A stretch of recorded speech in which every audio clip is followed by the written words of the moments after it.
ఎప్పుడో ఎక్కడికైనా వస్తా, ఎక్కడికైనా రామాట, ఎక్కడికొద్దు స్వామి, ఎర్రవల్లి ఫామ్ హౌస్కు నేనే మా మంత్రుల బృందాన్ని పంపిస్తా, ఏం ప్రాబ్లం లేదు.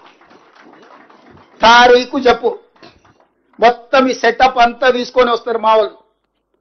ఎర్రవల్లి ఫామ్ హౌస్లోనే చర్చ పెడతాము. చంద్రశేఖరరావు గారి ఆరోగ్యం అంత గొప్పగా లేదు, రావడానికి ప్రయాణం చేయడానికి ఏమైనా ఆరోగ్యం సహకరించకపోతే మీరు కుర్చీ వేసుకొని అక్కడ కుర్చీలో కూర్చోండి చంద్రశేఖరరావు గారు. మొత్తం మాక్ అసెంబ్లీ అని తెలంగాణ ఉద్యమంలో కోదండరామ్ గారు నిర్వహించేవాళ్ళు.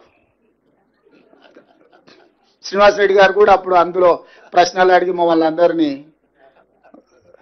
మాక్ అసెంబ్లీ నిర్వహిద్దాం ఎర్రవల్లి ఫామ్ హౌస్లోనే, మా మంత్రుల బృందాన్ని నేను పంపిస్తా, అన్ని వివరాలు చర్చించుకుందాం. కాదు కూడదు అని ఒకవేళ అంటే చంద్రశేఖరరావు గారు పిలిస్తే నేను కూడా వస్తా. నాకేం బేసిజాలు లేవు, నాకంటే సీనియర్ ఆయన పబ్లిక్ లైఫ్లో, ప్రజా జీవితంలో, అనుభవంలో చంద్రశేఖరరావు గారు. వారి ఆరోగ్యం సహకరిస్తలేదు, లేదు ముఖ్యమంత్రి గారు కూడా రావాల్సిందే.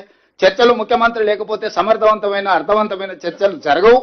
ముఖ్యమంత్రి కూడా ఈ చర్చలు పాల్గొనాలి అని చంద్రశేఖరరావు గారు కోరుకుంటే ఎర్రవల్లి ఫామ్ హౌస్లో జరగబోయే ప్రజాప్రతినిధుల సమావేశానికి నేను కూడా వస్తాను.